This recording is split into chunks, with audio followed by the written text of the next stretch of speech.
Synagógu v Leviciach postavili v 50. rokoch 19. storočia.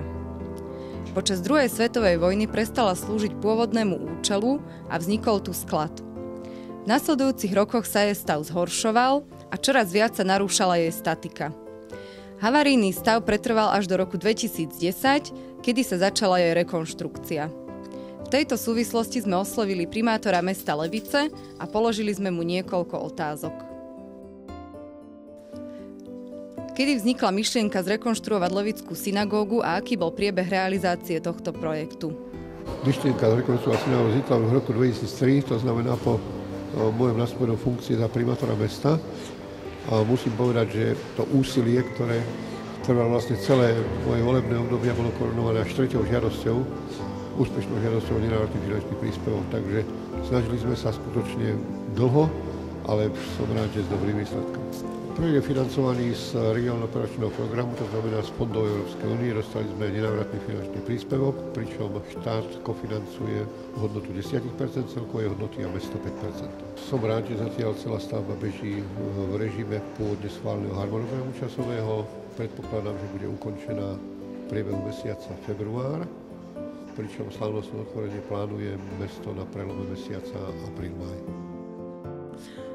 Aké podujatia môžu Levičania v synagóge očakávať? Myslím si, že táto pamiatka si to skutočne zaslúži a plánujeme v podstate týždňový program otvorenia synagógy.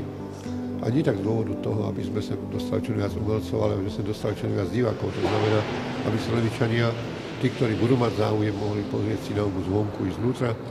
Takže ten program potrvá skutočne týždeň. Aká je reakcia židovskej obce na samotnú synagógu? V súčasnosti sú priaznivé oblasti samozrejme židovské obce a dozvedám sa to väčšinou svojich mailov, ktoré dostávam na svoju mailovú adresu a v minulosti to bolo samozrejme spolupráca v oblasti kúpy okolitých pozemkov a židovskej školy, takže myslím si, že aj oni mnohí privítajú pozvánku na otvorenie tejto synagógy. Je prebiehajúca rekonštrukcia vykonávaná s cieľom priblížiť sa pôvodnému stavu? Podstata výzvy príslušného ministerstva v minulosti bola v tom, aby sa zachránili samozrejme historické budovy a kultúrne pamiatky. Samozrejme táto podmienka bola prvoradou s tým, že projekt musí byť aj ekonomický.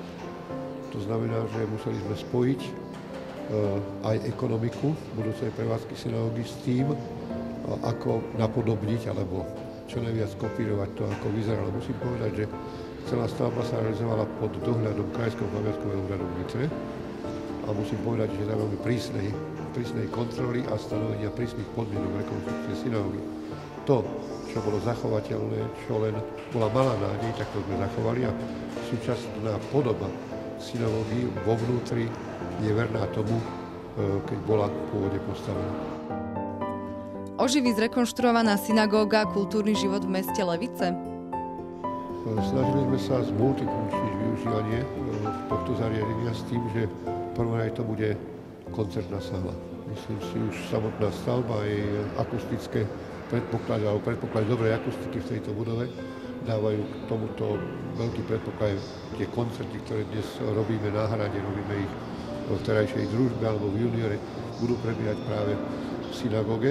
V neposlednom rade do využitie tejto budovy ako galéria, to znamená výstavná sieň obrazov, či už stála, alebo aj putovné výstavy. A nevylúčim ani možnosti iných koncertov, inej hudby, napríklad folku, prípadne divadielko malých foriem, by sa to mohlo skutočne diať po budúce roky. Čo vás najviac zaujalo na rekonštrukcii Levickej synagógy? Čo mňa najviac zaujalo je zachovanie pôvodných malieb synagógy. Do toho bolo investovaných obrovské množstvo finančných prostriedkov s tým, že skutočne do práce robila odborná firma, takže tí, čo poznali synagógu pred 50 rokmi alebo viac rokmi, tak určite, keď vojdu do nej, tak zbadajú, že prevažná časť všetkých malieb je robená v pôvodnom štýle a je rekonštruovaná tak, ako malby boli dané, keď sa synagóga pôvodne dostala. Takže tým najväčším úspechom je to, že vnútro aj vonkajšok synagógy kopíruje to, čo tu už bolo v Verím, že i Levičania tým, že budú môcť využívať tieto priestory, tak v krátkej dobe ocenia prínos rekonštrukcie kultúrnej pamiatky pre mesto Levice. Verím, že všetci, čo sem prídu, budú spokojní a že ten život kultúrny v meste sa skutočne oživí o jednu prekrásnu sálu.